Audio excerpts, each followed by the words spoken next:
Hey folks, welcome to the Dark Horse Podcast live stream number 327. I have just learned. I am Dr. Bret Weinstein. I am, of course, sitting with Dr. Heather Hying.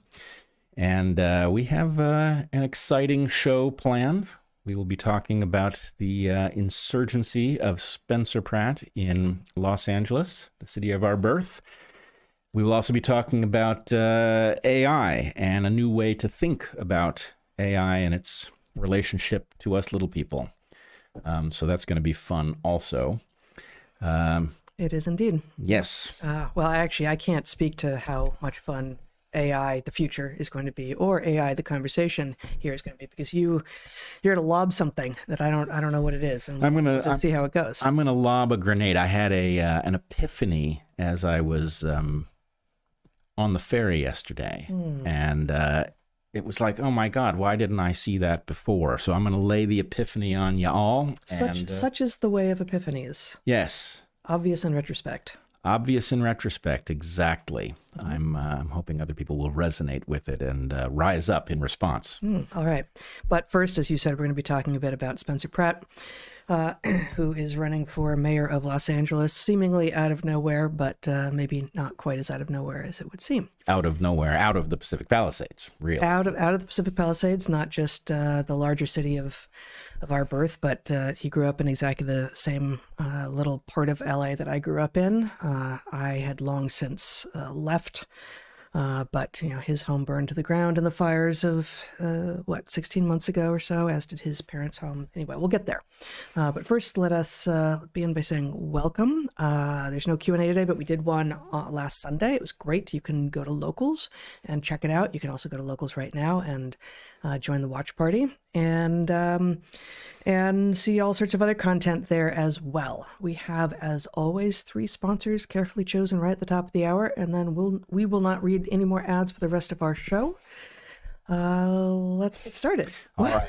Now, this first one's going to be different. It is an ad, and it's probably going to be a little long, but I wouldn't fast forward if I were you. It is also, I feel, a public service announcement for men and the women who love them. That is what it's about. We were also, if you're curious why you should stay tuned for it, you might want to find out just how hard it is to embarrass an evolutionary biologist. It's difficult. We're going to see if we can get there. Are you trying to embarrass me? No. Okay. Oh, no. Nothing like that, sweetheart. It's me who we're testing on this one. Oh, boy.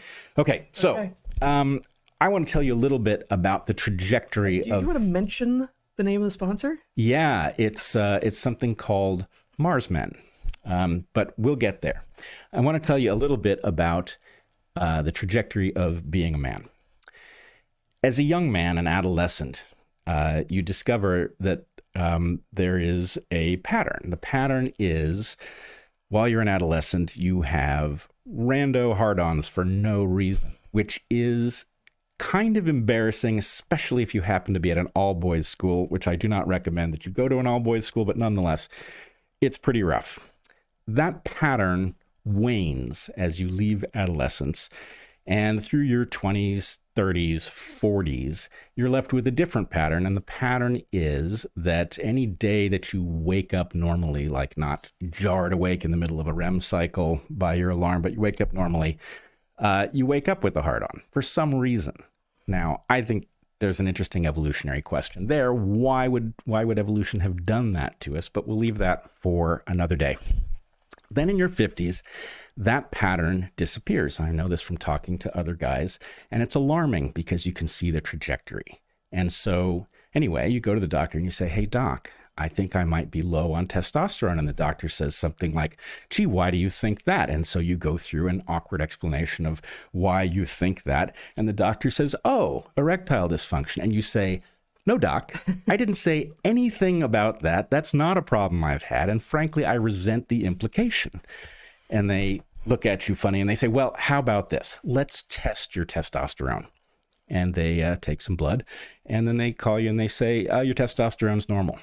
And you say, what does normal mean? And they say, well, it's right in range. And you say, it's in range for guys living in an environment that's polluted with estrogenic compounds. I mean, what's normal, doc? And anyway, they say, well, I can't write the prescription for you because you're within the normal range. Okay, so then you start looking for alternatives to testosterone, and you discover freeze-dried beetroot, which actually works all right, but it's really hard on your gut. So it's not really an option. And then somebody says something to you about nitric oxide, which is actually all right, has some effect. But then, in my case, I was contacted by Marsmen who wanted to sponsor the podcast. What the hell is Marsmen? I thought I'd be interested in looking into it.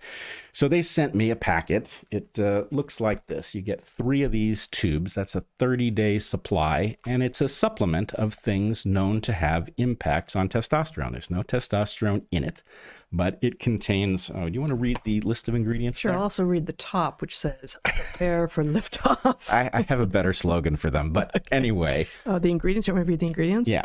Okay, I don't know what most of these things are. I know. Tongkat Ali. That's an herb, an Asian herb. Okay, Shilajit. That, I believe. I'm probably butchering the pronunciation.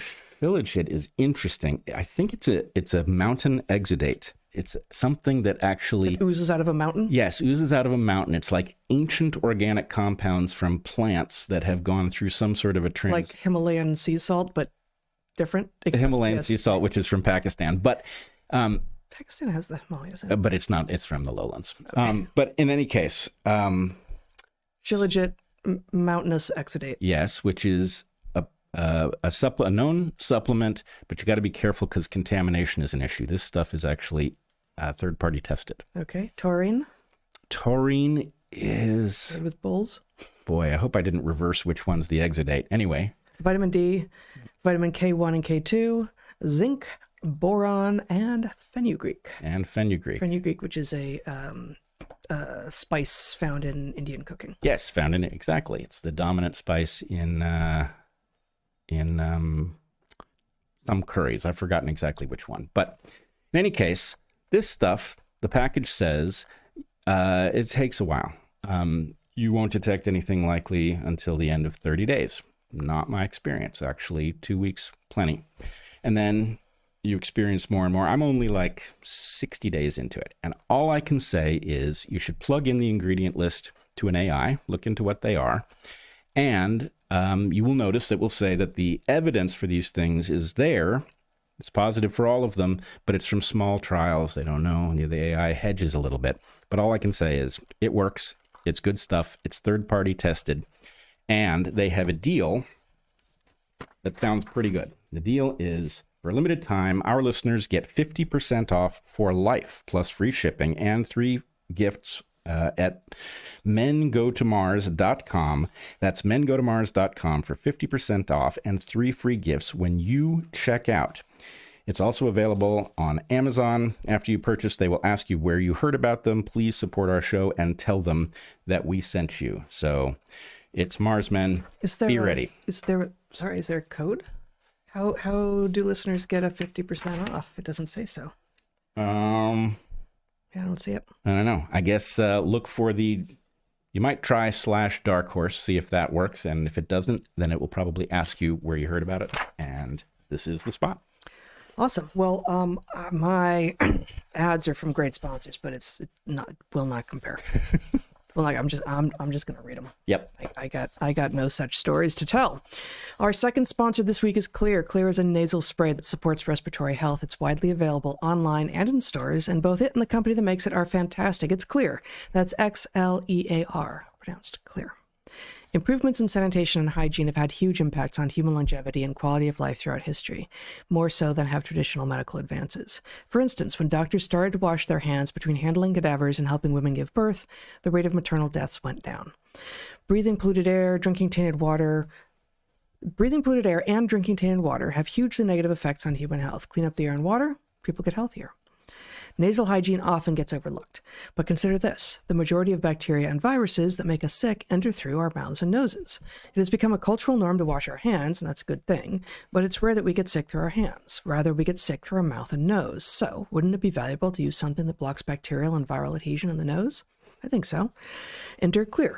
Xlear is a nasal spray that contains xylitol, a 5-carbon sugar alcohol. Our bodies naturally contain 5-carbon sugars, mostly in the form of ribose and deoxyribose, which are the backbone sugars in RNA and DNA. Xylitol is known to reduce how sticky bacteria and viruses are to our tissues. In the presence of xylitol, bacteria and viruses, including strep, SARS-CoV-2, and RSV, don't adhere to our airways as well, which helps our body's natural defense mechanisms easily flush them away. Xlear is a simple nasal spray. Use it morning and evening. It takes just 3 seconds. It's fast, easy, and decidedly healthy.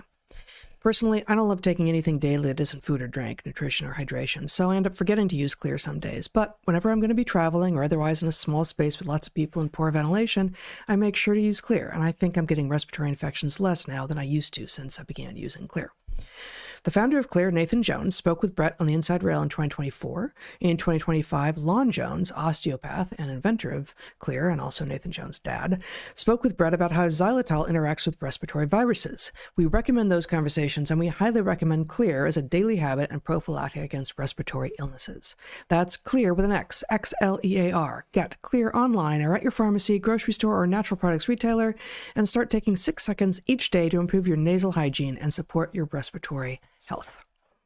I'm about to get on a plane, and I feel good. I'm not going to get sick. No, you're not. You're not.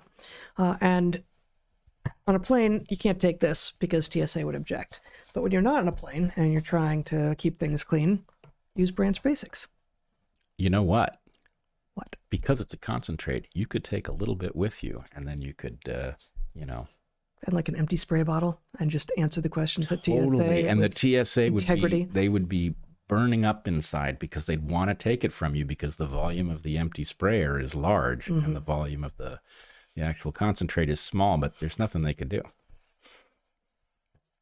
Burning up inside, you think? Oh my goodness. Are you kidding? You take a job like that?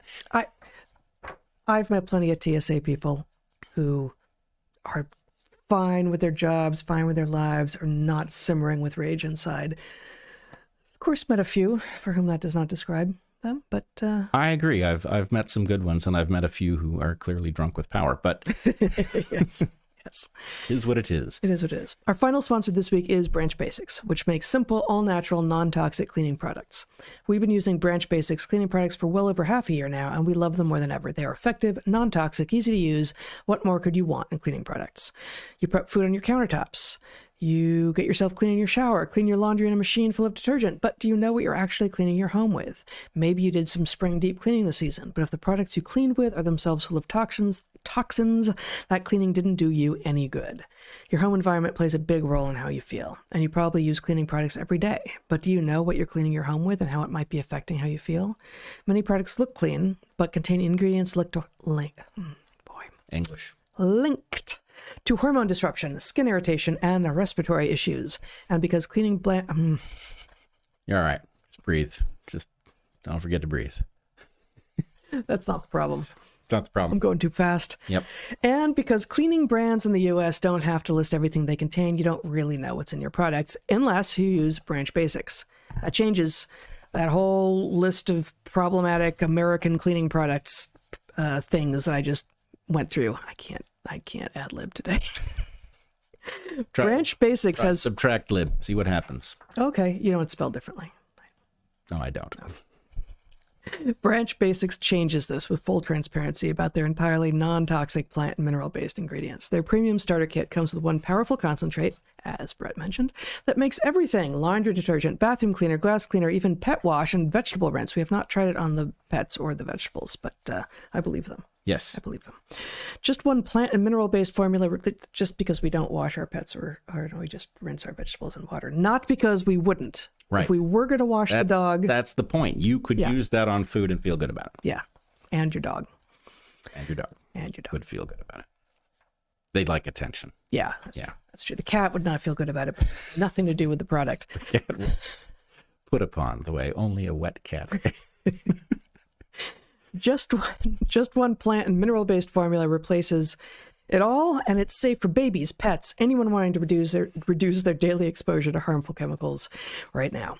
Branch Basics ships us two products, a concentrate and an oxygen boost, and the shipment includes empty bottles, like this one was when it showed up at our door, that you fill to different concentrations for different jobs. When you run out, all you need to do is restock the two products on their site or on Amazon or at Target, on the site of Branch Basics, or at Amazon or at Target, and you're again ready to clean everything in your home, from laundry to bathroom to countertops. Founded by three women on their own personal health journeys, Branch Basics was created out of a desire to heal. Through years of research, trial, and error, the founders discovered the powerful impact that removing toxins from their environment had on their health, and now they're on a mission to help others do the same. Here's more good news. Branch Basics is now available everywhere you shop, at Target, Target.com, Amazon, and of course, BranchBasics.com. Tossing the toxins has never been more convenient, and for anyone grabbing the premium starter kit, you can still get 15% off at BranchBasics.com with code DARKHORSE. Just use code DARKHORSE for 15% off the premium starter kit at BranchBasics.com. After you purchase, when they ask where you heard about them, please make sure to mention our show.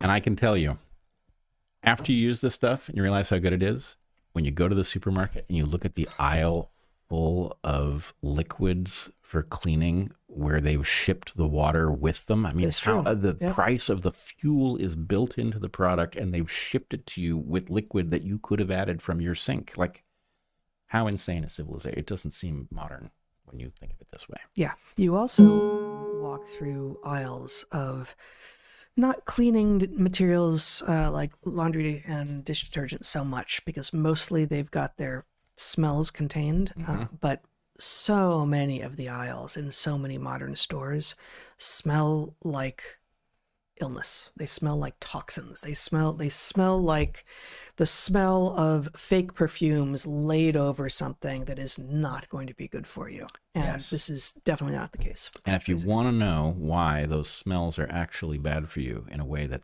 smelling a rotting fish is not, check out our book. We describe in the book why ancient smells that were off-putting are very different than modern smells in this regard. Anyway, it's worth thinking about. Indeed.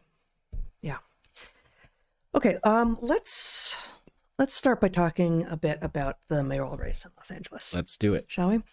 So both you and I, born and raised in LA, in different parts of LA. When I was 4, my parents bought a house in the Palisades. So I spent almost all of my childhood in Pacific Palisades, in the Alphabet Streets, which is one of the neighborhoods that just burned utterly completely in the Palisades fire that happened in January 2025, at the same time as the Altadena fire in a different part of LA. And we talked about the Palisades fire at the time. I wrote about it. We said, among other things, I don't think LA is ever going to be the same. If you don't know LA, it's hard to comprehend how these two neighborhoods, and of course I'm more familiar with the Palisades, and there are multiple neighborhoods in the Palisades, but so much of the Palisades burned. And at the time, it was clear that the conditions we grew up with fires. You talked then about actually having probably seen the power line spark, the fire that began, was it the Marquez? Mulholland fire. Mulholland fire. And I did see it. A court ruled that I had seen it. Yes, and that would have been in like mid-late 70s. I was in the 3rd grade? 4th grade? 4th grade. Okay, so mid-late, how old are you in 4th grade? 8? Something like that, I don't know. That's one of these like combine the grade with age thing that even, except when our kids were actually in the grade, I never really kept track of exactly what age you are at what grade. You start kindergarten at 5-ish, you graduate from high school at 18-ish, and everything in between is what it should be. But anyway, and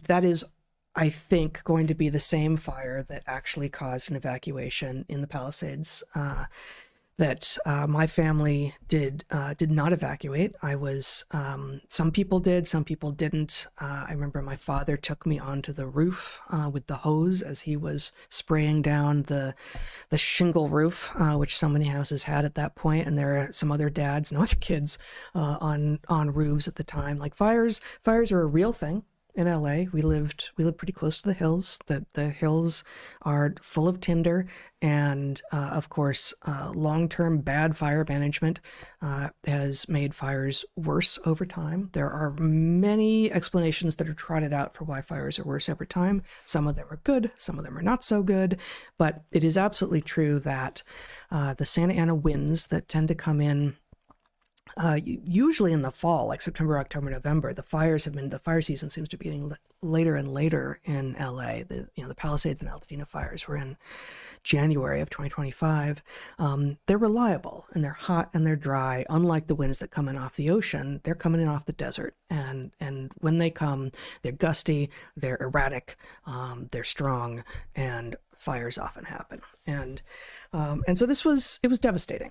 It was devastating. My parents had long since sold the home that I was raised in, and it had long since been remodeled a few times. That whole neighborhood had gotten richer and richer and richer over the ensuing decades. But I felt lucky to have walked our boys through the neighborhood where I grew up just the summer before. So they had seen Palisades Elementary, they had seen the park, they had seen Mort's Deli had long since been replaced, but and as had the Baskin Robbins across the street where I had worked, and the video store down on Sunset where I had worked, and most of the individual signifiers of my childhood had long since gone, but Sunset was still there, and Monument and the Alphabet Streets and Chautauqua, and like all of the geography of the place was there, and the fire, we've not been back since the fires went through. But we've heard from people who were there, or who were a degree of separation from people who are still there, that rebuilding is stalled, that the drops, that the ways that the fires were put out have toxified soils in such a way that it may never really be fully safe to live in some of these places again, and people are furious and justified in being furious with not just the response to the fire at the time, which was in part at the time attributed to Mayor Karen Bass having been not just out of the state, but out of the country, and her staff was obscuring that fact. So it was very hard to get actual cohesive fire response. There were reservoirs that were empty that should have been full. There were just a lot of things that were wrong with municipal response that had no reason to be flawed at that point in the fire season, right? So Spencer Pratt, who I had never heard of until a couple months ago. Me either. Also a native Angelino, also grew up in the Palisades. He's 14, 15 years younger than us, so we were not contemporaries of his. But he grew up near where I grew up, and he actually went to Crossroads, apparently, which is for the whole K through 12. I went there when it was merely a 7 through 12 school, and went for 6 years, and that's where we met when you got kicked out of Harvard into Crossroads for 2 years. Out of Harvard and into Crossroads is what happened. Which shortly thereafter became Harvard Westlake. We are very familiar with. We swim in the same waters that Spencer Pratt would come to swim in some years later. Really, I came to know about him through seeing a few of his ads, right? And the origin story, excuse me, for how he ends up in the mayoral race, the short-term origin story is his and his wife's and kids' house burned to the ground in the Palisades fire, as did his parents' house. I don't know if that was his childhood home, but could well have been. And the response from the city was incompetent and intolerable, and they were taking no responsibility. And so a year after the fires, on January 7th or 8th of this year, he announced that he was running for mayor, and started very quickly putting out ads that were remarkable in their ability to reach people. And it turns out, and we're going to just show, I don't think we're actually going to show any of the ads because they're easy to find. Before I... Actually, there is one ad that I do want to show. It doesn't have to be right here. But anyway, let me get through the pieces that I want to get through first. And I will say that in looking into him, so he came to prominence on reality TV. Okay, that's really neither here nor there. Sometime in already being famous, I think he earned a political science degree from USC, and his mentor at USC, who was a politics and communications professor, Dan Schnurr, described him as smart and very unconventional as a student, and said he was incredibly enthusiastic, and he ended up writing an excellent campaign strategy paper for his final. Now that feels on script, right? Yep. Like that he is. We don't know what kind of mayor Pratt would be for Los Angeles, but we can definitely tell that he is a brilliant campaigner, and he is speaking to what many of us who love Los Angeles, even us Angelinos, native Angelinos who haven't lived there for decades, feel when we go back to the city of our birth. Like it is destroyed in ways that were completely avoidable, and it looks like all of these deep blue cities of the West Coast. It looks like it is Los Angeles. It looks like San Francisco. It looks like Portland, which we were talking about explicitly for 4 years when we lived there from 2018 to 2022.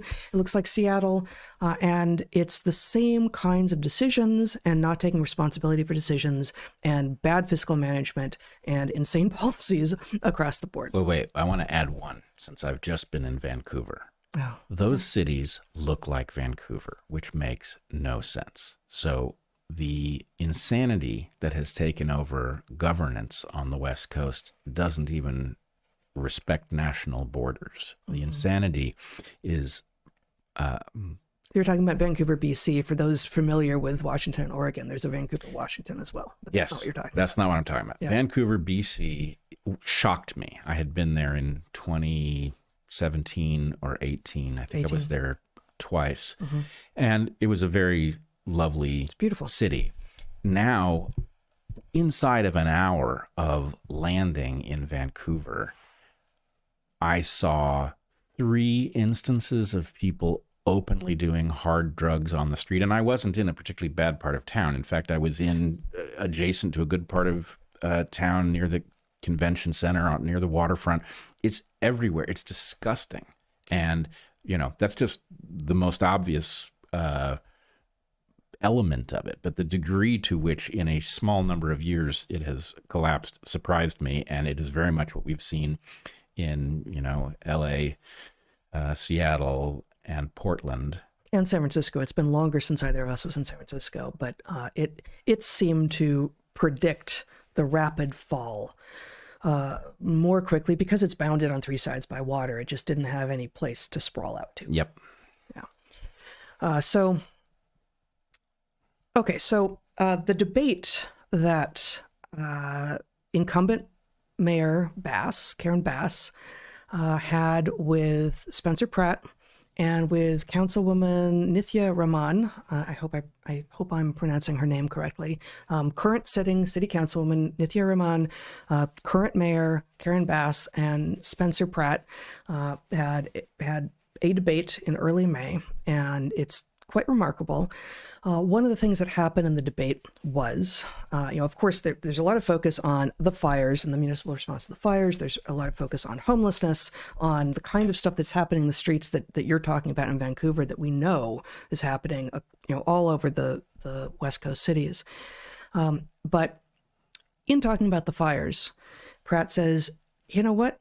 The lack of water drops during the first day of the Palisades fire was completely unacceptable because the winds weren't even that high. And he gives some numbers, and I'm about to show a video walking through them. And Mayor Bass says, well, that's not true. For one thing, if the winds hadn't been high, the planes would have been flying, which is a strange reversal of cause and effect. But she was still out of the country at the point that this was happening. And as Pratt says to her in the video, you're conflating the two fires. You can't even keep the Palisades and the Altadena fire straight. And he says to her in response, he says to the audience, everyone with a phone, Google it. Like, the winds were what they were. We've got all these weather stations. The data are out there. And he calls her a liar. The moderator says, you know, no name calling. He says, yeah, but she just lied. So in response, CBS did a fact check. And when I saw this, I thought, oh God, you know, what is CBS going to have to say about this? But let's play this video now. This is a guy named John Vigliotti. Los Angeles Mayor Karen Bass and mayoral candidate Spencer Pratt kicked off the city's mayoral debate in a heated exchange on Wednesday after Pratt called Bass an incredible liar and claimed she misguided Angelenos about the facts of the Palisades fire when it broke out last year. And again, this is CBS News' John Vigliotti, who has been closely reporting on and investigating the blaze for over a year, fact-checked two key moments from the debate. LA's first mayoral debate got off to a heated start. She's an incredible liar. No name calling, She just please. lied, though. But a few exchanges caught my attention because they touched directly on a year of reporting I've been working on the LA fires, being published by Simon & Schuster next week. So let's fact check some of what was said, beginning with the wind. The winds in the Pacific Palisades never reached higher than 40 miles per hour. For those first 6 hours, they didn't go above 27 miles per hour. He talked about the winds. That is just completely inaccurate. If that were accurate, then the planes would have been able to fly. Weather modeling reviewed for my reporting shows winds in the Palisades during those first several hours of the fire were in fact under 40 miles per hour. Planes could and did fly. The stronger winds intensified later in the evening, and that distinction matters because the earliest hours of a wildfire are often the most critical for containment. Second, Mayor Bass's trip to Ghana. She addressed this directly. It was one of the worst moments of my life to not be here when my city needed me. And it didn't matter where I was or why I was away. But according to multiple sources with direct knowledge of the emergency response, it did matter where the mayor was. My reporting found Mayor Bass knew about the dangerous weather before leaving for Ghana.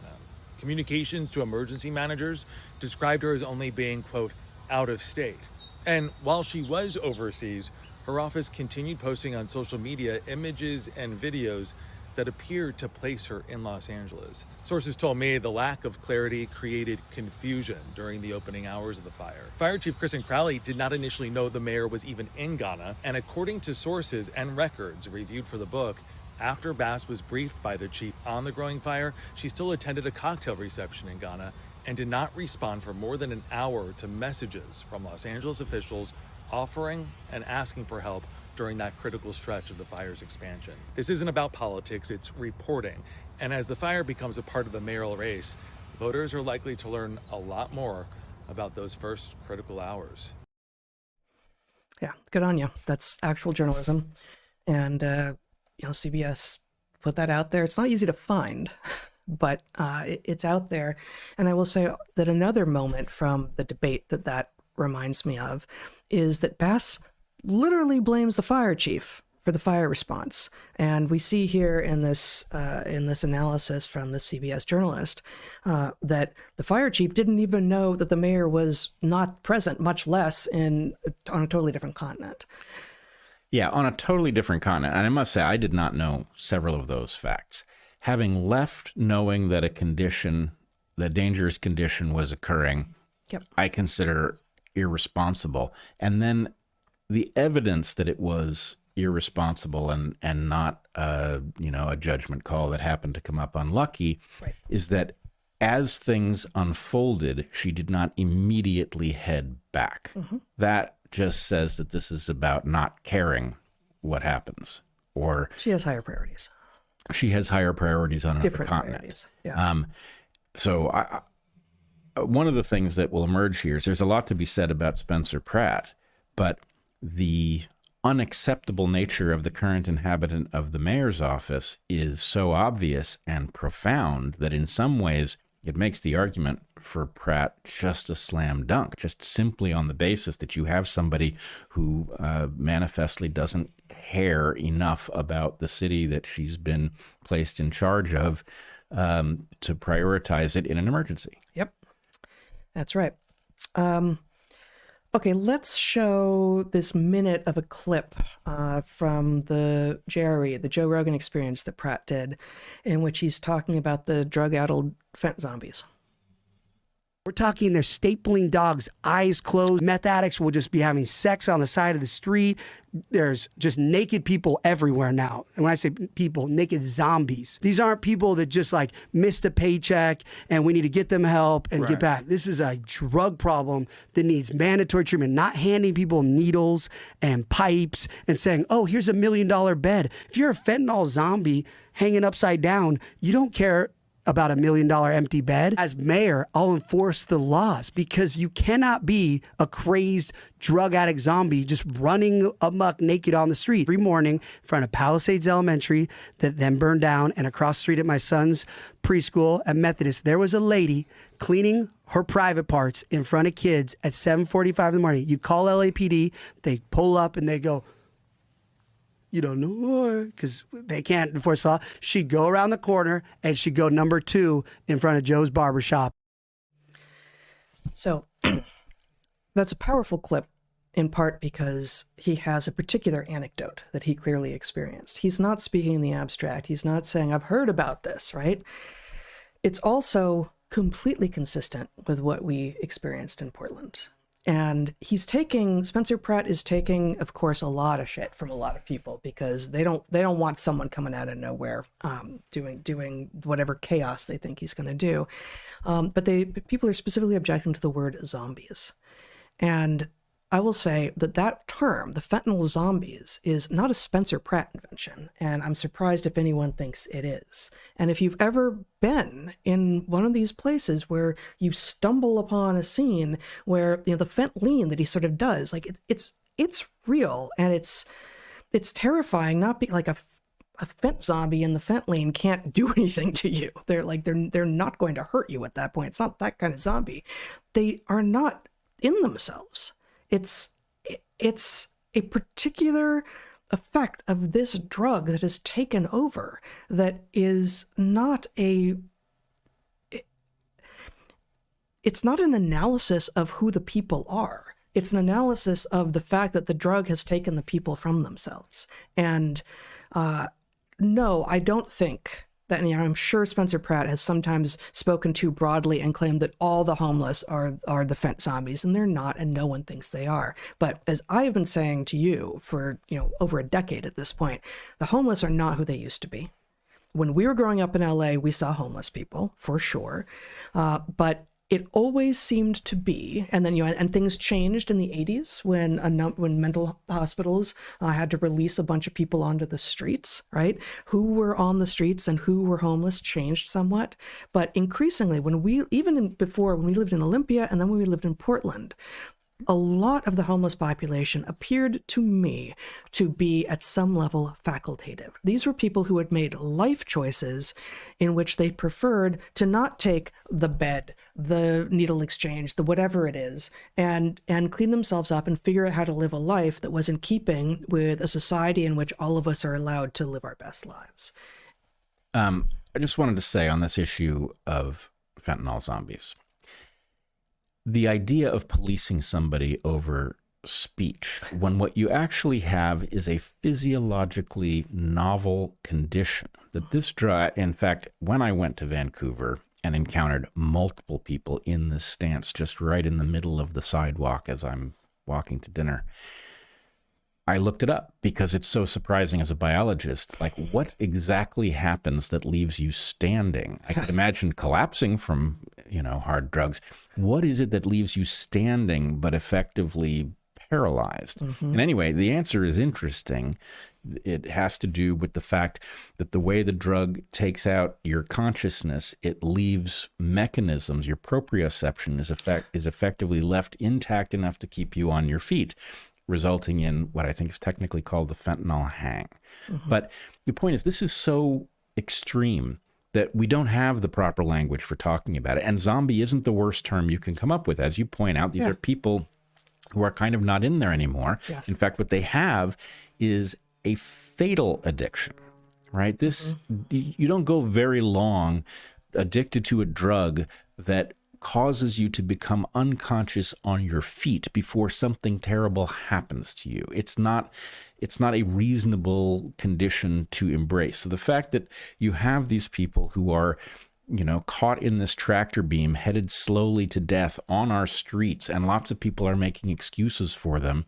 And our longtime listeners will remember that we talked when we were still living in Portland about the new injunction that we should all really be doing was carrying Narcan around. Because if we find someone who's overdosed, what we need to do is bring them back to life. So to do what? To overdose again and again and again and again. Like, this is now our responsibility to simply keep those who cannot be bothered to try to keep themselves alive. And what about the rest of us who are actually trying to live productive and useful lives? Yeah, it's shocking, and it's shifting the burden. Yes. I don't want to take too long a detour here, but I was thinking somewhere during my recent travels about the number of things, the number of pseudo-sophistications that we currently embrace, from trans to, abortion on demand at any stage of a pregnancy, to estrogenic compounds, to delaying the production of family late in life. All of these things are population reducers. It's interesting. We don't have anything that points in the other direction. So many of the confusions result in a population decline that one question is there something out there that, instead of having its fingerprints on something ghastly, is actually distributing that ghastly thing in such a way that it takes people out, because that's the point. And, then we're going to hold you responsible. That person died because you weren't carrying Narcan, right? And it's like, hey, wait a minute. Try running civilization in a reasonable way where the person who, suffers from these things really didn't have a hand in inviting them, before you get around to our responsibility in the public to be, reviving fentanyl addicts who are frankly placing a huge burden on the emergency medical system that is there to save people who have actual misfortune. And I'm not saying I don't have sympathy for a person who has fallen off the bottom of the ladder and ended up in that cesspool, but you can't make them our responsibility as members of the public when you have embraced policies that created them in the first place. Fix the frickin' policies. Yeah.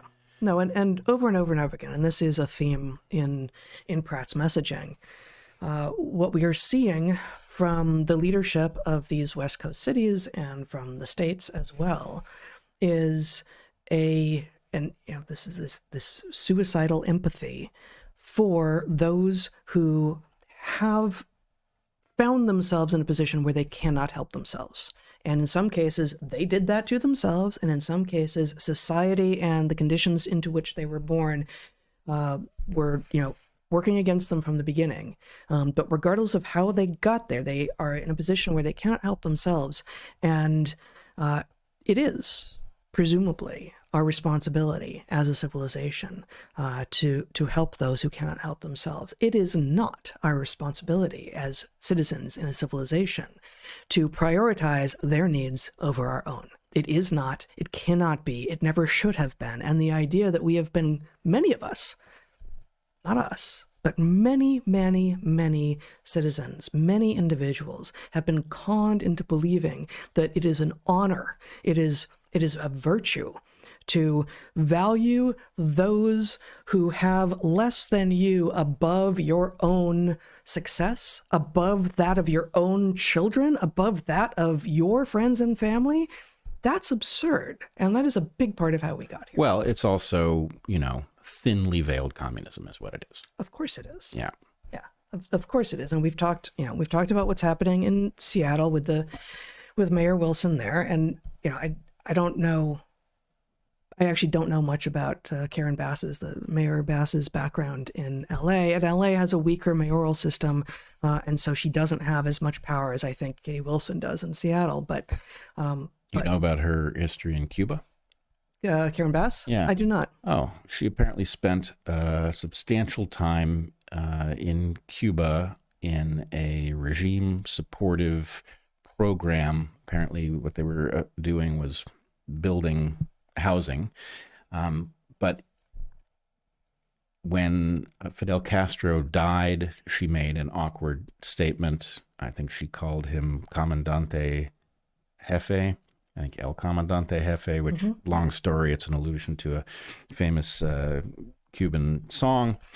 But then she had to walk her statement back under pressure, and she called the regime brutal and said that she was trying to express sympathy for the people of Cuba. But the point is, okay, you have somebody who was involved in active work supporting a communist regime, who then expresses sympathy with that regime on the death of their leader and has to walk it back because of political pressure. And just so happens that she is overseeing the governance of a city in obvious decay. Obvious decay. And again, like with Portland, like with San Francisco, we didn't know Seattle a long time ago. But I imagine, like with Seattle, none of this needed to happen. Yeah. And I know it didn't need to happen with LA. And, there are people, there are some who are upset at the prospect that Spencer Pratt even has, the legs to run on. People are literally saying LA was always wild and woolly. It was always a mess. Like, you know what? No. Actually, no. Any large city has its seedy parts. And, Skid Row was always full of homeless people. And there were always homeless people in Santa Monica even, which is, where we met in high school and where Spencer Pratt went to high school. And, Santa Monica is this, beautiful upscale area that always had some homeless people in it, but not like now. Not like now. It has changed. And if you're seriously claiming that this is what LA always looked like, you're lying. You can't be lying to yourself. You either literally haven't been back there, or you weren't there before, or you're lying. Okay, so let's take the next third of the 4 clips that I want to show is from the actual debate, which happened earlier this month, May of 2026, in which Mayor Bass and Councilwoman Rahman and Pratt are debating, and in this one, Pratt is handed the floor. It's kind of in the middle of a thing. Pratt is handed the floor, and then Rahman responds. We should explain the dynamics so people understand why there are 3 people in this race and what happens. So the election is 6 days from when we are live streaming this. The election is on June 2nd. In the LA mayoral race, if no one gets more than 50%, the top 2 vote getters in the, I don't even know if it's actually called a primary, but we'll call it a primary, in the primary election, go on to face only each other in the November election. And so the fact of Pratt being here now means that it's not just Bass versus Rahman. And if it were just Bass versus Rahman, almost certainly Bass would just get, how could she not? If it's only 2 people, how could one person not get more than 50%? And so the election would be over.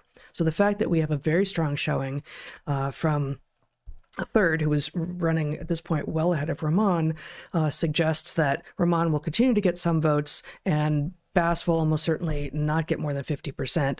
And what I hope is that Bass and Pratt are then set to battle it out for the next several months and have the runoff in November. And one other thing to say is, my understanding is it is a non-partisan election, though Pratt has declared himself a Republican. Pratt is registered as a Republican, and I think just this week he actually got the endorsement of Trump, which I'm sure is not helping him in LA. I don't think that's going to help him.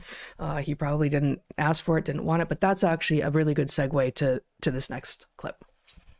Well, the good news is when I enforce the law and clear the street of the drug addicts that have taken over 40 blocks of downtown LA, abandoned buildings that have drug addicts just lighting them on fire every other day, I will have potentially 20,000 units available to build. And thankfully, I spent a lot of time in a town that has a lot of builders, and I see all the new 3D printing and the potential of how fast we can do it. And with this ED1 that Mayor Bass was talking about, I met with the developer this week, Carlos, and he said, yes, she did an initiative where she fast-tracked it 6 months. It's been 2.5 years, and he hasn't been able to get his permits. The best part is some of these developers that are taking all of our tax money are charging $750 a square foot for stuff that should be be costing $250. And Councilwoman Rahman, this plan that she's going to build all these units, guess what? She's going to sue all the people that actually rents to the tenants, and then they're not going to even want to rent to anybody because she wants people to squat in there for a year and not pay. So I don't know how her plan's going to work.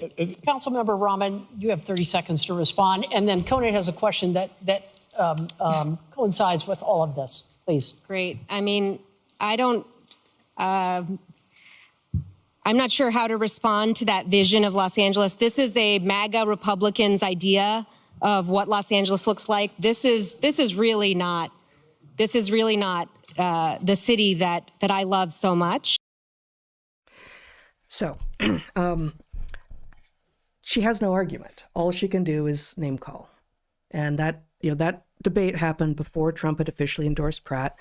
Pratt acknowledges that he's a Republican, and the idea that is still how the Democrats are running their campaigns, by guilt by association and by pointing to who likes you and saying that person who likes you is gross and therefore you must be gross, is really not an argument for why we should vote for her for mayor.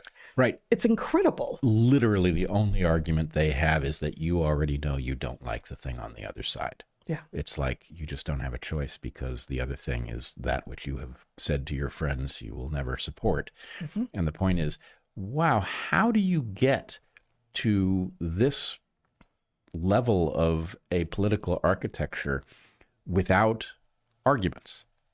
Why don't you have arguments? Because there aren't any. Because the entire basis of the policy that you've been advocating is nonsense. It's illogical. You can't say it out loud and make it make sense. And right. So, well, and both Bass and Rahman, they do seem to have some differences in how they will approach things like homelessness and the drug use in the streets. But it's basically all the same stuff. Yeah. Like the problem with all these people is that there aren't enough homes. Yeah. Like, really? That's the only possible explanation? Well, yes, obviously, because it's called homelessness. No, you named it homelessness. That is the piece of it that you want us to focus on so that the only possible solution in our heads can be the thing that you named it. Fix the thing that you named it, and then you'll fix the problem. Well, you know what? We tried that. Across the West, we have been trying that for decades now, and it's not working. And it's not working not only because a bunch of the money is being funneled away for corruption. It's not working in part because the problem is not inherently that there aren't enough homes for these people. Yeah. Now, I don't want to get into the weeds. The way civilization should run, there should be a floor where anybody who is willing and interested in working and contributing can't fall below it. A dignified level of existence that is not so pleasant that you would want to be there, but a platform from which you can then invest your own work and insight and whatever else you bring to the table to get, upward. So this, I think this is a responsibility of the right. And, presumably some of the people in this drug addicted population could have found their way back from an earlier stage. But anybody in a debate like this who is not recognizing that once you've got fentanyl and meth addicts, the number of them who could, given the opportunity, make their way back is very tiny. Mm-hmm. These are powerful drugs. They're addictive. And the point is, once people have gotten into that cycle, which you allowed to happen, they're not coming back because you've provided them a house. In fact, they will just become a danger to that house. That's right. That's right. Okay, the last little clip that I want to show is, it's just a brilliant piece of campaigning. And it would only work in a city that had fallen into such disarray that you could literally pressure wash your message onto the filthy streets. This, I'm not showing the sound because it's sort of unnecessary, but here we have a stencil that is being, actually, if you can just rerun that, a stencil that is being pressure washed across many parts of LA that says, imagine if the streets were this clean, vote Spencer Pratt. So for anybody who's just listening, the point is the stencil is laid down on top of the stained and dirty concrete, which is cleaned only where the stencil allows it to be. So you've got this bright campaign message written in the removal of the grime, the literal grime from the streets. It's brilliant. I saw a piece of pseudo-journalism about this and said, oh, they're spray painting the streets. Like, okay, you've got it exactly wrong. The whole point here is, if Mayor Bass had a city that was functional, she could immediately get rid of this particular branch of his campaign by cleaning the streets. And of course, if they go in and clean the little pockets of the streets wherever the stencil's been laid down, that's its own kind of admission, isn't it? So the fact that you can stencil into the disgusting streets of Los Angeles, imagine if the streets were this clean, Spencer Pratt from Mayor of LA, makes his point perfectly. Yeah, it'd be risky, but he could use the line from Taxi Driver, someday a real rain will come and wash the scum off the streets. Yeah. Anyway, it's an idea for you. Yeah. Okay, so this also feels to me like this is a case, again, of why we have moved beyond being able to simply trust the so-called expert class. The experts here are the people with demonstrable experience being mayor of LA, or demonstrable experience being a councilwoman in LA, and Rahman also has, I think, a degree in like urban planning or something, or experience and a degree in urban planning. So they've got the experience, but they're clearly incompetent and maybe corrupt. And I mean, at least I think there is evidence that Bass is corrupt. I don't know about Rahman, but certainly incompetent. What they're doing is not working. And so we've got the experts on one side who are expert in the stupid ideas of the day, which are not working, versus the kid on the side of the parade who says, hey guys, the emperor has no clothes. Look, he's naked.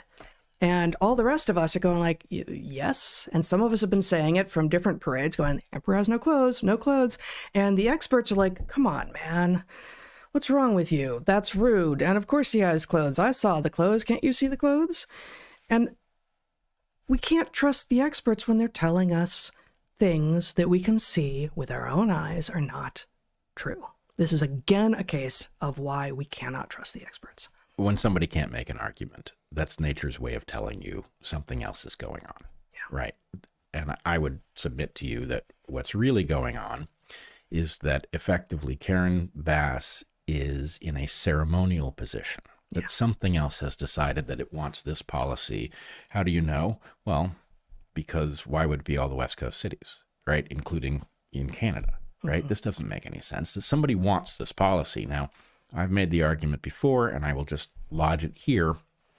I think there's a strong chance that this is actually a real estate scam, and that the idea is to make life temporarily intolerable, drive down real estate prices, make it impossible for people to rebuild, which will, of course, drive down property values in desirable places like the Palisades, and then they'll be snapped up and the place will be put back together when somebody else is living there, right?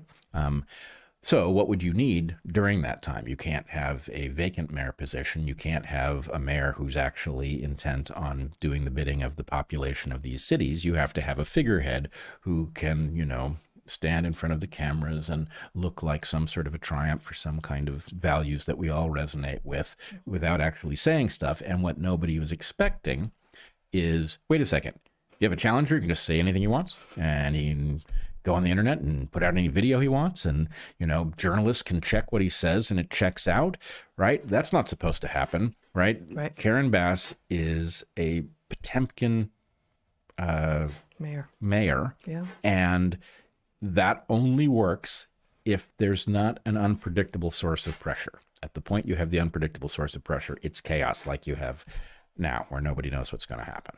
Yeah, Pratt is going around like hitting the facades. Like, this isn't what it appears. This is not what it appears. Right. And, frankly, there are innumerable characters in fiction that show this pattern, but I'm forgetting from the movie Network, the name of the anchor who's mad as hell and he's not going to take it anymore, right? Spencer Pratt had his house burned down, and we can go into part of what that means. Not just a house, but he had it burned down. His entire neighborhood is gone. Like this is the thing about these fires in LA that people who aren't from LA don't understand.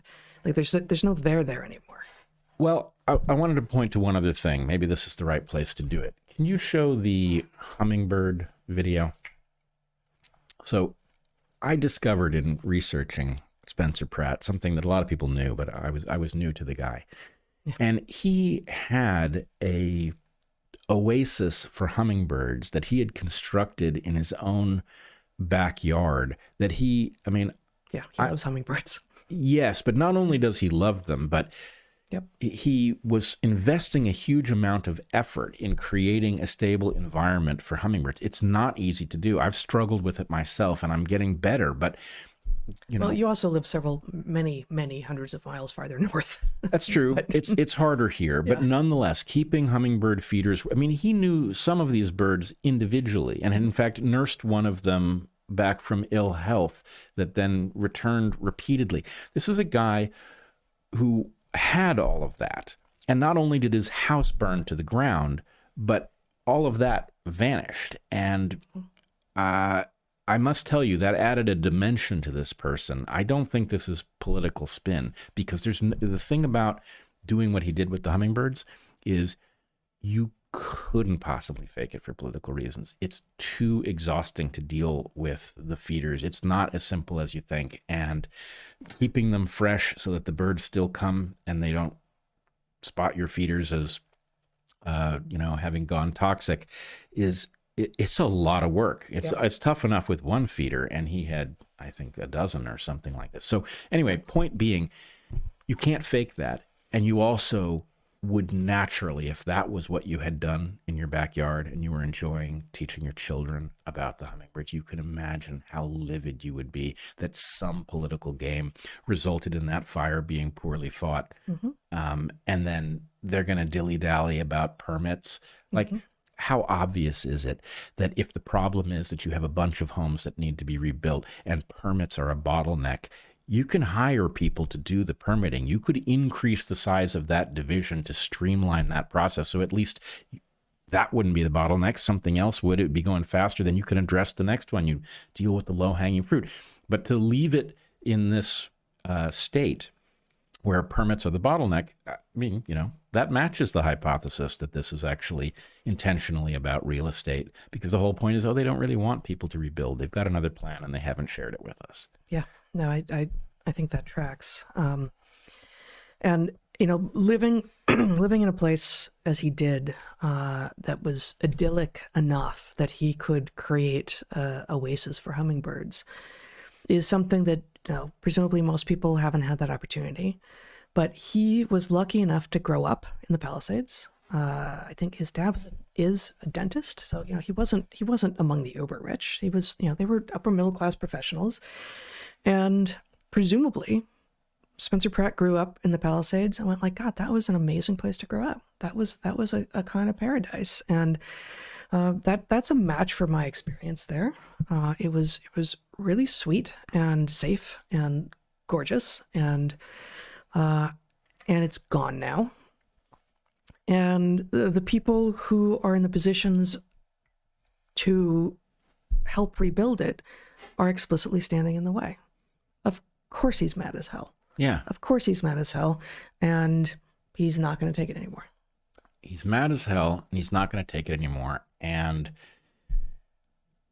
it is obvious. If what you do is deploy policy that at best is illogical and incompetent with respect to management, you will get decay. The bridges don't fall down all at once. They take time because they were built competently to begin with, but things degrade, and you can only prop up the policies that do this so long. In fact, there was a piece that emerged this week from Seattle, not LA, but same story, in which Seattle residents were literally building barricades to their own street, blocking car traffic because they were experiencing shootings nightly, right? So you've got vigilante homeowners violating the law, admitting that they're doing it because they've been left no choice by the incompetence of the governance structure that is in charge of their city. And perhaps there's some cognitive dissonance inside all such people who were so irate at the prospect of needing to build a wall for national security, who are now literally putting up barricades for very local security, and maybe they can begin to make the connection that actually, if all you do is put your resources into protecting the lives of the most down and out, some of whom are also criminal in society, they will come and show up on your doorstep unless you stop them. Right. You have to stop them. It's just, it's table stakes for a functional society. You have to prosecute crime. You have to deal with these patterns or they will be elaborated. LA Times put out a piece saying, crime is the lowest in LA in decades, and yet crime is an issue in the mayoral race. And there are a whole lot of fact checks on this, like appropriate fact checks, and they sound like this. 911 is so understaffed at this point that 911 calls are often not getting answered. Yep. And when they do get answered, there's no response for 45 minutes an hour. And so what do people do? They don't call 911. Crimes are not being reported. Crimes are being recategorized into different crimes that don't show up in the crime stats. So when all of those things are happening, of course crime rates go down because that's juking the stats. Now, juking the stats is an old trick, but the idea that the LA Times is somehow too daft to see it, it's like, no, they're not. Yeah. LA Times is on the side of Karen Bass for reasons that we don't know, but we now know what their politics are. We don't know why, but we can't trust them to report what is true about crime in LA if they're going to make the claim that crime is down. When I have yet to talk to an Angelino in the last 2 years, 5 years even, who's like, yeah, it's feeling better. No one thinks it's feeling better. No one thinks it's feeling better, and it's the equivalent of spitting in your face and telling you it's raining. And so this is the point. What you have is the city government in league with the LA Times telling you a story that anybody with eyes knows is false, right? You just see that this is not true. And so to your point about cognitive dissonance, there's the cognitive dissonance about the wall, but there's also the cognitive dissonance in heavily blue municipalities like LA, where you're watching this decline.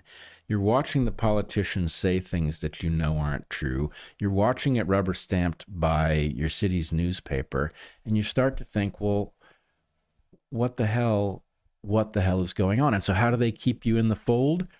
They point to the boogeyman, wearing the other jersey. Yep. But that's not the LA I know. That's a MAGA Republican version of LA. It's like everyone hearing that who's walked around the streets of LA is going like, does that mean that I'm a MAGA Republican? Because it's just what I see. Right. It's what I see. It's not politically slanted. It's just what I'm seeing. Sorry, right. I interrupted you. No, but my point is that is the battle. The question is, how many people can admit to themselves that the thing that they've been voting for did this? Yeah. Right. And what will they do then? And there was an ad that I saw of Spencer Pratt's that I thought was particularly on point in this regard. I don't know if you've seen it, but could you put on the I think they call it a yoga studio, and I think it might be a Pilates studio. But anyway, I think I have seen this one. All right, class, great job today. Hey, I have to tell you something. Promise you won't get mad? I'm voting for Spencer Pratt. Get mad? I'm voting for Spencer Pratt too. Did someone mention Spencer Pratt? No? No. Oh. Because I'm actually voting for him. Oh, so are we. I just don't know if we can say that too loud over here. Say what? Spencer Pratt? He's got my vote. Wait, is everyone here voting for Spencer Pratt?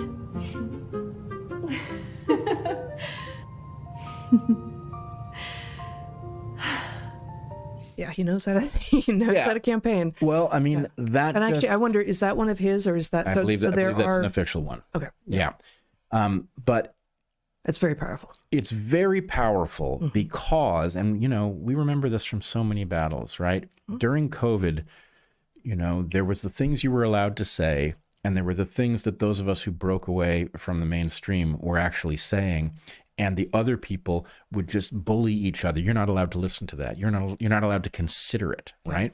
And so this is that.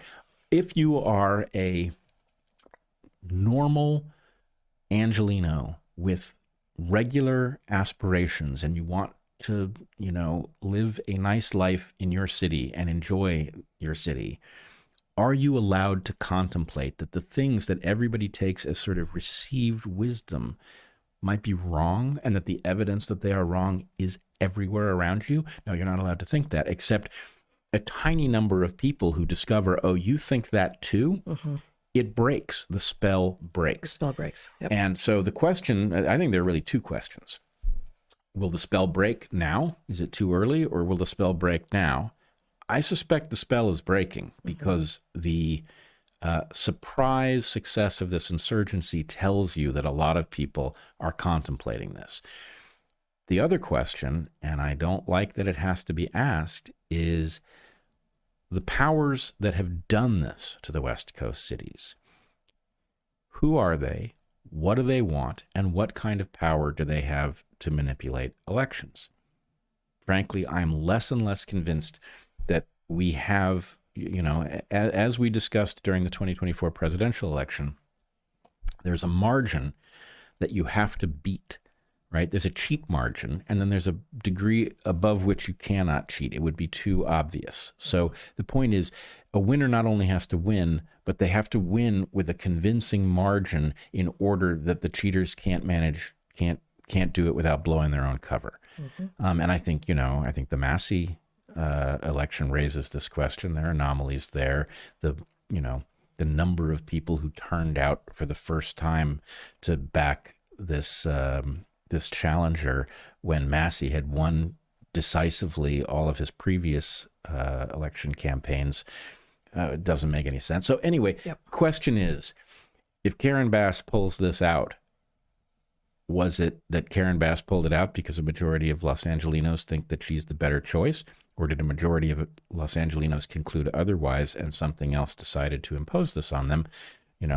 We unfortunately don't know. The fact that the LA Times can't be relied upon to do an investigation because, they would be supportive of the outcome is worrisome. Yes, it is. And, I haven't seen an analysis of, I haven't seen people on the street interviewed like, oh, so you like Karen Bass. What do you think she's done for the city? I hope that some of the people who are going to be voting for her have something in their heads about something positive, as opposed to they're just voting against the other guy out of fear, out of a sense of, God, this is bad, but I don't want it to get worse. The devil I know is better than the devil I don't.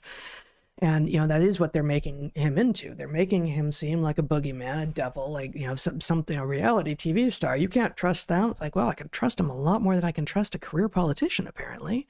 Like, he is speaking truth, and I don't know. I don't have my finger on the pulse of the population of LA at this point. LA is a big place, really big place.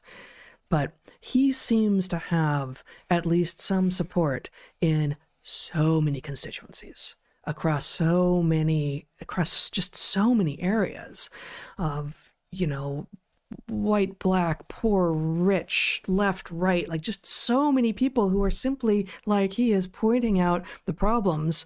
And when asked, well, but you don't have any experience, what'll you do? He says appropriately, I've got a lot of smart friends. Like I don't assume that I can do this all by myself. I don't have the background. I'm going to surround myself with people who I can trust, who can inform me. Well, and frankly, this is the right role for a mayor or a president. Yeah. The point is, what you are supposed to do is lead and delegate to people who are competent. And what we are dealing with in the West Coast cities is some kind of sabotage. The fact is, none of this is as hard as they are making it seem. right? Somehow the money is being collected in huge quantities. It is disappearing into the abyss. The problems that it is supposed to correct do not get corrected. They get worse. So what you want is competent people with integrity. And will any group of competent people with integrity do the job well? Do it a hell of a lot better than, it's not even benign neglect. It's malicious neglect. Whatever the motivation is, the point is it's not hard to do better than sabotage. Mm-hmm.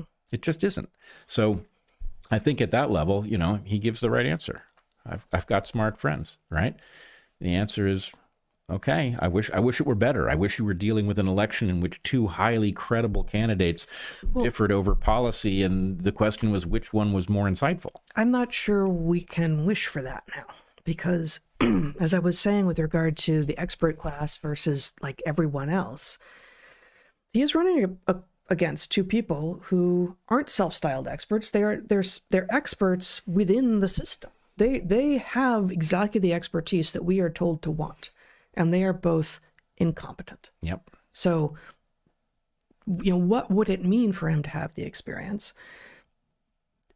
I don't think it inherently would mean anything good.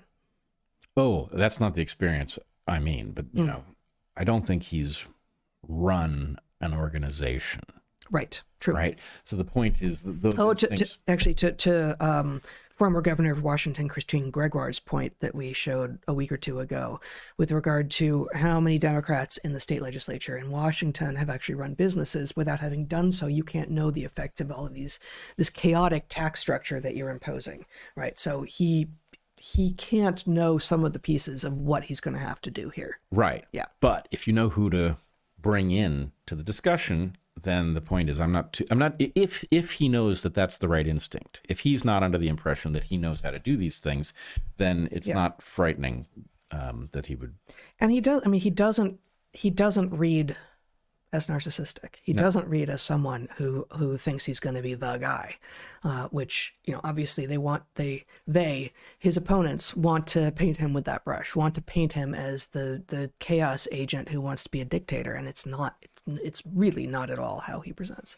Yeah, it's not at all how he presents. And I mean, I'll probably say this again, but you've got malignant governance. Really easy to do better than that, right? Even incompetence, but well-intentioned would be better. Even in many cases, nothing. If you allowed the legacy systems to function, they would be better. So somebody who has an idea of what he wants to accomplish and is willing to delegate to people who know how to do things, that's a genuine threat to whoever it is that wants these cities to decay, which clearly something does, right? People don't invite this without a reason. If you had decay under Republican administrations that had, cut all taxes to nearly nothing or something, then you'd say, okay, well, I know what happened, right? We didn't collect the money. The things that were being done aren't being done. That's what happened. But that's not what happened here. Taxes have gone up. Yep. And yet, across the Western states, more and more revenue, less and less services, money unaccounted for. Right. So anyway, I don't even think it's just such a slam dunk. No matter what he is, you're gambling on a newcomer for sure, and rather than tried and true failures, right? A newcomer might be good. Yep. Tried and true failures won't be for sure. Yep. It's like that simple. It is. All right. I guess that's our endorsement for Pratt for mayor. Yes. Now, I did want to say one other thing, as long as that's where we are. So I do think Los Angelinos, we're not Los Angelinos anymore, but to you Los Angelinos, I don't think there's a rational argument to be made for either voting for one of the other two candidates or for staying home. I think you've got to take a gamble on Spencer Pratt. There is one thing that concerns me here, and it's not something that Pratt is capable of dispelling. But the fact that he comes from reality TV opens up the possibility that, let's put it this way, game theoretically, you have the problem we described a few minutes ago, where decay is happening. It's becoming impossible to to deal with the cognitive dissonance. Everybody is seeing it. Everybody is feeling like, well, what the hell happened to the promises that were made to us before? Why does it look like this? Why are my taxes high and the service is cruddy?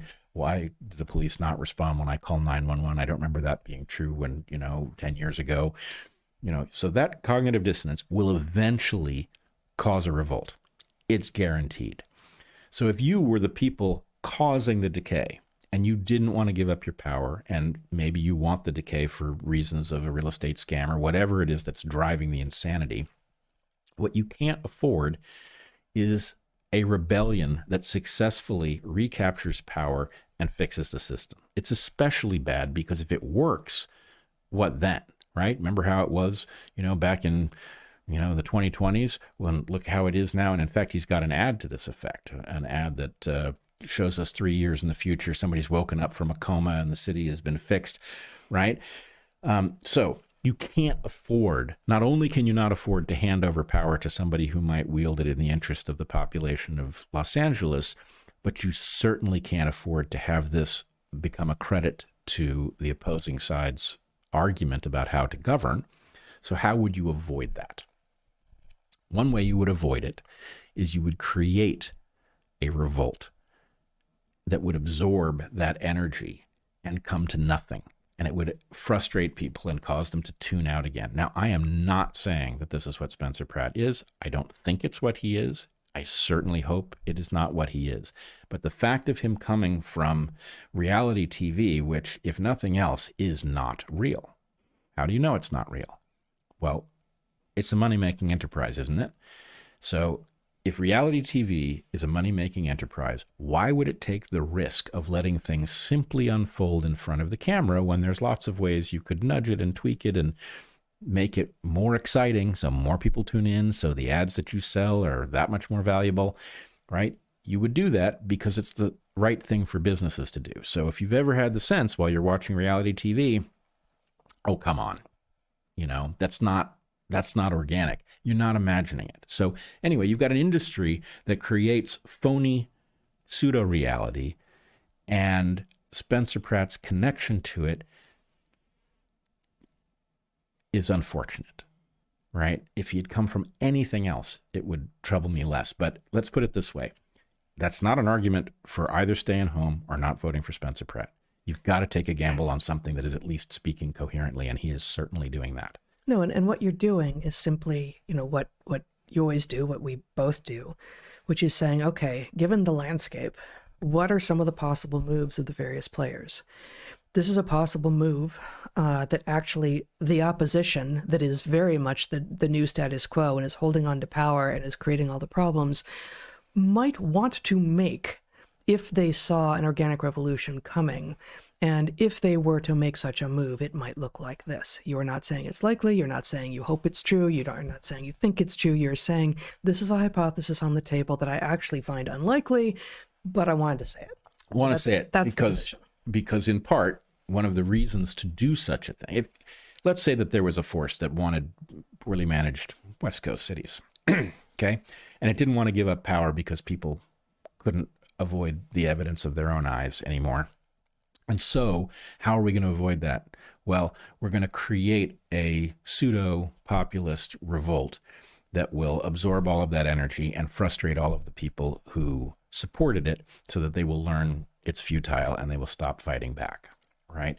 Well, if you did that, you would create the very conditions that we are seeing. And one of the conditions is that people like you and I would have said, hey, you got to vote for this guy because he's at least speaking rationally about problems that have to be addressed rationally. Mm-hmm. And then 5 years from now, when it turns out, or 3 years from now, when it turns out no such thing happened, there was no reason, it was rhetoric and rhetoric alone, then the point is, then that degrades our credibility, right? That's part of that. That's a feature, not a bug. And it steals the thunder of people's growing anger. And people's growing anger at their accurate observations of what is true is going to be the change agent. And so if you steal it once or twice or a few times by misdirecting it, you make a population more complacent. Yeah, you make a population more complacent, and, it's the old trope of resistance is futile, right? Mm-hmm. You create the impression that it is, and people stop fighting back. And the real message for all of us, whether you're in LA or not, is that as predicted here, we are in a Cartesian crisis. The Cartesian crisis is getting worse. And that means that even those of us who are good at predicting things are dealing with a much noisier evidentiary environment. And so, I don't know whether to make the comparison explicit. Again, I think Los Angelinos don't have a rational choice other than to vote for Spencer Pratt. But those videos that are being put out by his campaign and by other people who are embracing that campaign and putting their foot on the gas, they're very compelling, right? Really compelling. They are compelling the way the videos coming out of Iran are compelling. And that should tell you something, right? The point is, we are now living in an era where a regime that literally hangs gay people from cranes is able to, I don't know if they're actually making the videos, but they're certainly distributing videos that reach the American public, that actually cause you to feel emotional sympathy with that regime above and beyond those who claim to be governing on our behalf, right? That is an amazing fact, right? The fact that anybody leveraging AI could understand the American psyche so deeply that they could put out a video, let alone 20 of them, or I don't know how many there are now, that actually, they're not all good, but so many of them actually trigger organic feelings that tells you where we are.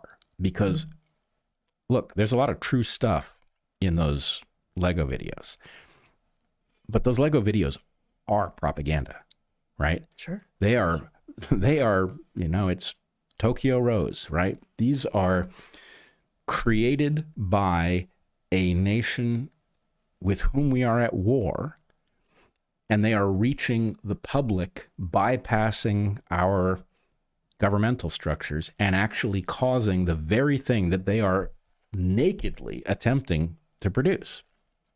So what that tells you is small numbers of individuals leveraging modern tools are capable of manipulating you in ways that you can't imagine. And so when you now look at Spencer Pratt videos, both the ones his campaign has produced and the ones that are being produced on his behalf, the point is those are also propaganda, right? I resonate with them. I mean, campaign ads are inherently. All ads are inherently. But the point I'm really trying to make is this was bad in 1970, right?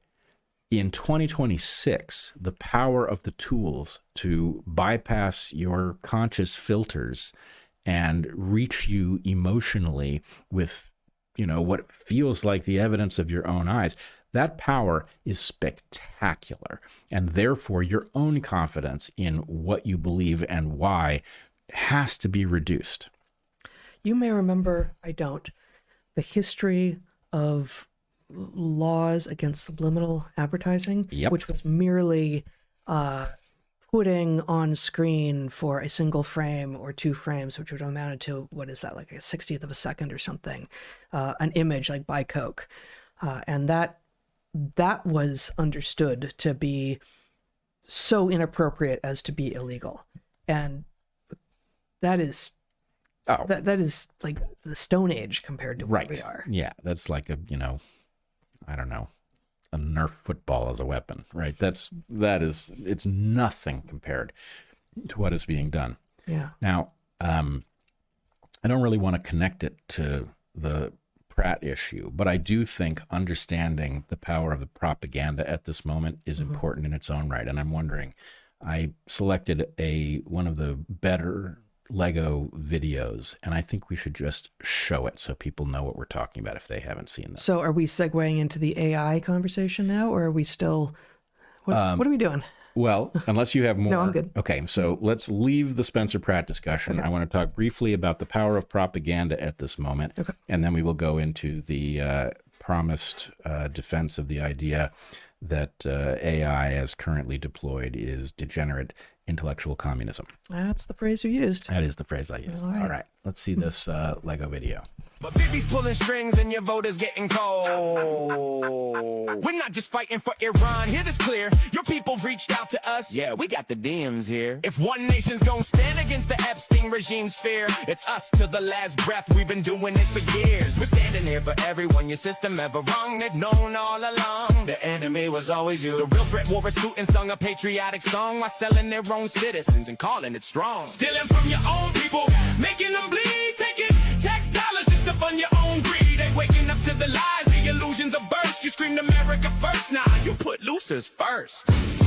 Make Israel great again. Your government is run by pedophiles. They ordered you to die for Israel. They ordered you to die for Israel. They lied to you all. We saw everything. If the public ever saw the files, man, the planet would shake from the level of filth and the crimes in your wake. No wonder Jeff called you the worst, you degenerate snake. You claimed you never set foot. You went 40 plus times. You sick bastard, you cook. We stepping up to the plate. Epstein regime gotta fall. You fake Christian elite sacrificing the ball. Demon, you talk real big for a man with tiny hands. Tiny hands, tiny things, tiny everything. We saw everything, and word got out. The smallness kinda expands. No wonder all those rage tweets, all those desperate rants. Overcompensating bully, always causing the scene. You said you love losers. Well, look at your team.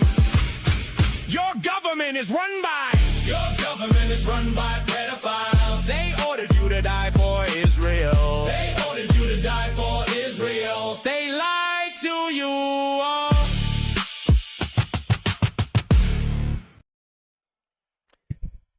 All right. It's incredibly powerful, and they even nail the music, which is quite stunning. Again, naked propaganda, but it's naked propaganda that contains a very accurate reflection of what a lot of people believe, and therefore, it's going to hit dead center for some number of people. Right, it hits dead center, as do many of them. I would also recommend 2 other videos for you. I'm not going to show them, but you should check out the UFO video that they put out about UFO declassifications being used as distractions.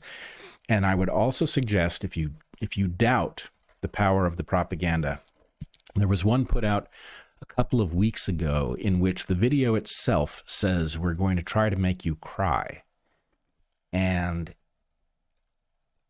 you should watch it, and you should monitor your own emotions as you watch it. This is, an enemy state making a direct appeal to the American public at the level of actually bringing you to tears. So anyway, this is a hell of a moment. The propaganda has powers that we did not anticipate, that we are not built for. Your point about subliminal advertising is dead on, right? We used to argue about whether or not a frame that said Coca-Cola embedded in 30 other frames was a bridge too far, and we're not in Kansas anymore. No. Okay. So now I wanted to elucidate this epiphany that I had about the current state of AI relative to we in the public. And it's a relatively simple argument. There's one thread that's long-standing for me, and the thread is, wait a second. They vacuumed up all of the stuff that we have said and done anywhere that it got recorded. Yep. And they trained their AIs on it.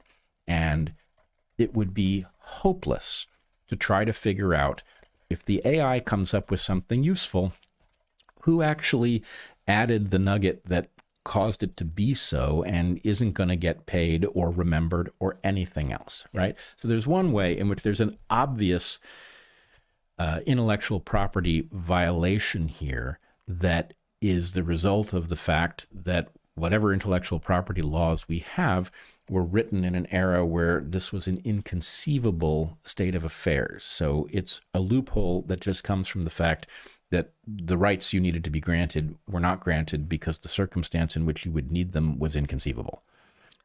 I will say there's a tiny bit of legal activity in this space that we're aware of because we have a recent book out that is part of a class action suit that's massive, that's got God knows how many tens or hundreds of thousands of books that were used. I think in that case it's Anthropic, but that's books. Books is easy. Books is countable and quantized and and easy to look at. Totally. And the rest of all of the content that we are generating, which is way more than what's in the books, is presumably off the table in terms of any kind of legal protection. It's inconceivable. And the protection that those of us who wrote books is going to get is maybe a tiny bit of money afterwards. That's it. but even then, right? An influential book that then gets talked about across all of the social media platforms can effectively be reconstructed by an AI, so it can do it without having its fingerprints on it. This is hopeless with with the law in its current state to address it, and I don't think there's any. It's very hard to imagine what you do going forward. I believe we should have a digital bill of rights, and that our intellectual property ought to be addressed in there. But how to address it isn't even obvious. Yeah. But anyway, back to the argument at hand. So on the one hand, you've got the AIs hoovering up all of this product of human intellectual activity, right? And then regurgitating it, but not really just regurgitating it, actually using it as the material of, useful, coherent thought, producing what appears to be thoughtful insight that is really the result of having scooped up all of these insights and then making the emergent property of it as the product. So here's the point. From each according to his ability, to each according to his need. Okay? They've taken from each of us according to our ability, right? People who say things that aren't very useful aren't going to get integrated into these models at a high level, and people who say things that are particularly insightful are going to have their stuff utilized because it's going to result in a better product, which results in this thing being saleable. To each according to his need. Nope. You're going to have to pay for your level of access to this thing. We've all put our heart and soul into it, whether we intended to or not. But you are going to have to pay a private entity in order to access the product. So my point is, it has the worst element of communism, from each according to his ability. So the point is, those who are highly productive will have all of their product loaded into this thing, and those who are lazy will have nothing useful loaded into it. And so it will steal from people in proportion to their contribution. And then we are going to be charged for our level of access. To each according to his need? No. You may need top-level AI. You may have done high-quality work that got ingested into the AI and is therefore serving other people, and you may need top-level access that you can't afford to buy. Sorry. So this is why I say it's degenerate intellectual communism. It has the essential element of communism, from each according to his ability. You will invest in this thing and you don't have a goddamn choice about it. But your needs, unimportant. Well, and the phrase, it's brilliant. The phrase that you're quoting, from each according to his ability to each according to his need, is of course not ever what happens. This is why we are told things like, well, communism has never been tried, it's never been successfully tried. It's like, no, it's been tried and tried and tried and tried. And what you've learned is that it does not work and does not work and does not work and will not work. Because what always happens is what you were pointing out. So it's degenerate intellectual communism, as you say. It's also applied intellectual communism. It's intellectual communism as opposed to like the physical labor as was originally imagined. But it is how it will always work in application. The theory is very sweet sounding to those who have not become familiar with it, perhaps, but it never actually directs to those according to their need. What we see is a lot of shenanigans around pretending to protect the very lowest of the lowest. But actually what we have is the enriching of the already rich. Yeah. And in fact, not only does it not achieve the distribution to people according to their need, but game theoretically, it takes 1 or 2 sentences to explain why it becomes inherently unproductive. So it starts from the premise that civilization produces stuff and we should distribute it according to need. But the point is, civilization produces stuff because people have an incentive to. What's the incentive? I live better if I produce things. But communism... So hold up. You are not at the moment talking about what almost everyone talks about when they discuss the failure of communism, which is that cheaters evolve. Any cheater in a system will destroy that system. You are talking about a more subtle and actually more fundamental problem, which is that it disappears the incentives to be excellent. 100%. It not only that, but stated plainly, Marxism punishes the productive and rewards the lazy. In that circumstance, what do you expect to happen? Yeah. It's paying you to be lazy, so everybody's lazy, and you have a collective action problem where nobody has the incentive to produce if everybody else is going to take, so everybody just takes. And what do you get? Like supermarkets with no food in them. Yeah. Right? That's the product. Yes, we're distributing what there is, which is nothing. Which is nothing. No one is producing anything. Right, because the point is, and actually, hey, you who live in West Coast cities, you are accepting a vision of how things should run based on a fairy tale that, from a game theoretic perspective, literally takes 1 sentence to challenge, right? How are you going to build a Marxist utopia if the most fundamental thing about it is self-destructive, right? Well, it's magical thinking in so many ways, and there are thousands of clips out there of confused people on the streets having, a microphone put in their face. Like, what do you think about the fact that, the rich people are leaving, or, the businesses are closing, all the office space is empty. It's like, well, we'll just, we'll fill it and it doesn't matter. And like, we'll live the good life without all those horrible people. Like, and where do you think the stuff came from? Right. Who made the life good here? It is utterly magical thinking that the communists engage in. Right. And on the flip side, mind you, 2 liberals here talking about the way these things work. On the flip side, a civilization which allowed you to enrich yourself by producing wealth. What does that system do? Well, if properly administered, it causes everybody to get wealthier because the incentive to produce something of value is high, right? Now, I could go on for literally hours talking about market failure and rent seeking and the fact that a lot of things that look like they are productive of wealth are exactly the inverse. It is not impossible to make a fortune destroying wealth, right? The slice of pie that you get access to gets bigger as the overall pie shrinks. That is a very common way of making money in our system. But if you address that problem, then the point is, yeah, people getting rich drives them to create wealth from which we all benefit. That much is true. So what you really want is you shouldn't be able to get rich destroying wealth, right? It's not possible to do that perfectly, but you should want a system that basically requires you to produce wealth in order to get a disproportionate share because it makes us all richer, right? It's good. That's what the market is supposed to do. Rent seeking is destructive of that goal, right? But Marxism is incoherent, right? It doesn't even have that much logic to it. So anyway, I thought it was an interesting realization. I agree. So it's the model by which AI is being enacted on us. It's not that AI inherently is this. It is the way that we are, apparently the inevitable now way that we are experiencing it. Yes, it's the way it is being deployed and the way it was done very suddenly. Notice that most of what AI is ingesting was written in a world that there wasn't an AI.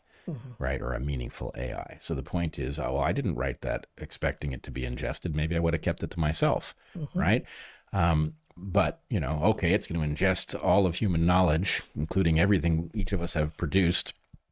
And then it's going to be the smartest kid in the room, right? And I'm going to have to pay to hear what he has to say. Like, okay, something went wrong in there. And the idea that actually, if what it is doing is making the emergent whole of what we are all contributing to, we're entitled to it. We just are, right? And it should track. The other thing is, if you want people, actually, this is important. The failure of Marxism is that it punishes the productive, so you don't end up with productive people, because why would you be one? Same thing is going to happen intellectually. When AI is the smartest kid in the room, and what it's doing is phrasing your own insights better than you can, then what's the point of contributing, right? So the point is, okay, that's a short run. You've got AI. It's now got the ability to cover, you know, every topic on earth, and to do so without making a grammatical error, right? Okay. But then the point is, all of us who studied long and hard in order to be able to see with greater clarity in some realm that matters, well, what's the incentive to do that exactly? I remember one of the things that surprised me about how I came to understand my role as a professor, because I did not see coming this attitude among many of my and our students, was that many students came in excited to learn, interested in the topic, they loved wolves, you know, whatever it was. But they fundamentally felt like it's all been done. There's nothing new under the sun. Like, everything's been discovered. We've been everywhere. We've done it. And this shocked me when I first started to notice this, and I thought it was rare. And like, no, it's actually like, it was generational. And, you know, presumably there are people in every generation that feel that they see what we know, and they assume that it's sort of perfect knowledge, and that there's nothing new for them to do. But that will never be the case. There will always be new things to discover, and there will definitely be new things to create. Like, discover, presumably the amount to discover is finite, unless you take the fact that time continues to advance as evidence that there will always be more things out there, because new things are always happening. But creation is its own thing, and there's always new things to create. There are things in our world now that we couldn't imagine 10 years ago, much less when you and I were children in the 70s and 80s. So it became one of my goals to assure students and to show them and to create the conditions so that they could discover themselves, that even if they hadn't discovered anything new themselves within the programs that I was teaching, that there were new things out there, that there were so many things that they did not know and that no one knew, and that anyone who claimed to have a perfect grasp of the truth was just wrong.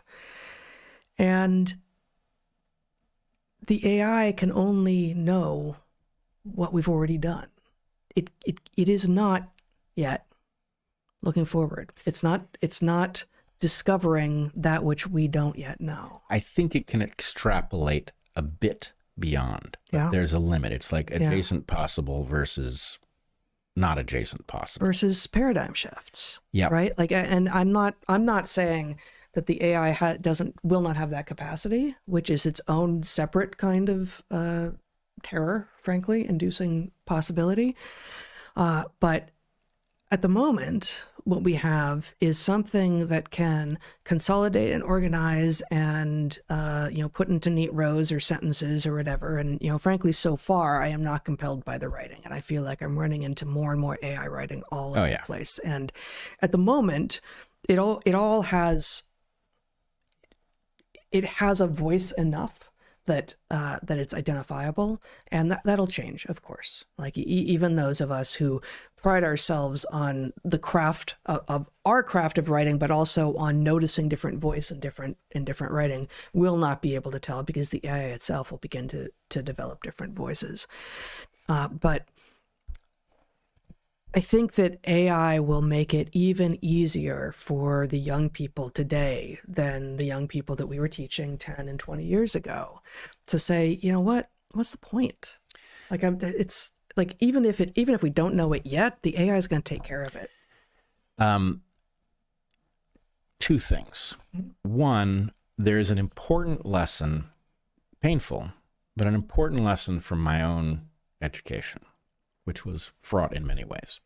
But I remember discovering that I had a talent for evolutionary thinking and resenting the fact that the generation ahead of us had done all the big stuff. I remember actually believing that that was true. And then, as I pursued it anyway, because it was interesting enough and there was enough to do. And there were hummingbirds. There were hummingbirds and squirrels and otters and all of the cool stuff. I began to realize how much that was the mythology of the field and not remotely the reality, right? Even the high priests, you know, Richard Dawkins literally told me on stage that his generation had nailed all the big stuff. And I couldn't believe that somebody that I actually held as an intellectual hero could say such a stupid thing. It's just not true. And he should have known that. He became convinced of this because he wasn't getting a high quality pushback or something.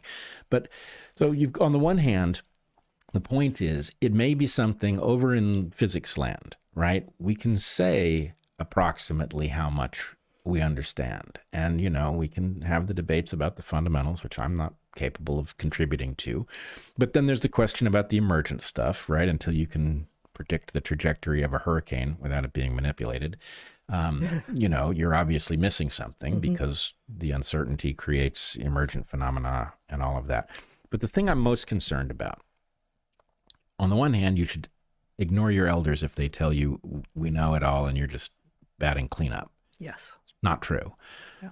On the other hand, what I can imagine is the key skill for doing theoretical work in a realm where the elders think that they've nailed it all. And by the way, our immediate elders, our advisors, would not have said that. No. They were too wise. Absolutely not. Bob Trivers, Dick Alexander, Arnold Kluge. Absolutely. Yeah.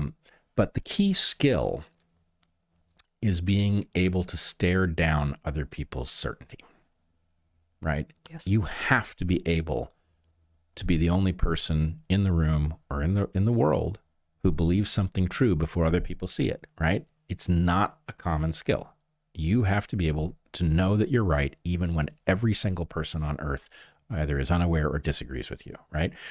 So you got to develop that skill. But what does that skill look like in the era of a highly authoritative AI that isn't just expert in your discipline, it's expert in every discipline simultaneously?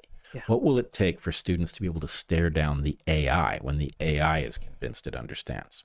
No, I think it's rare enough to have a classroom in which the teacher or the professor wants the students to discover the inconsistencies and the uncertainties in the model that they are presenting.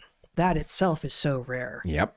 And as those classrooms become even more difficult to manage because the AI is a constant devil on the shoulder and angel at the same time. It's like it's the same thing on both shoulders, and no one knows when the thing is speaking in the devil's voice or the angel's voice. Yeah, you're right. The classroom in which the professor is pleased when you stump them is a rare classroom. Yeah, I mean, you and I had those classrooms, and we had a couple of colleagues who created those classrooms as well. Just a handful. So few. Yeah, it's a shame. And those mentors whom we just mentioned. All right. Let's hope that resistance is not futile and that we will not be assimilated. We won't go down quietly. All right, good. Yeah. And we'll have fun not going down quietly. Exactly. Well said. Yeah. All right. We will be back next week with more. Check us out on Locals. Check out Natural Selections, where I've run another COVID era story this week. True stories from people who, like all of us, lived through the COVID era and have some memories that they've put into language and that I'm publishing on Natural Selections. Let's see. I don't think there's anything else to say before we leave, but for the fact that you should be good to the ones you love, eat good food, and get outside. Be well, everyone.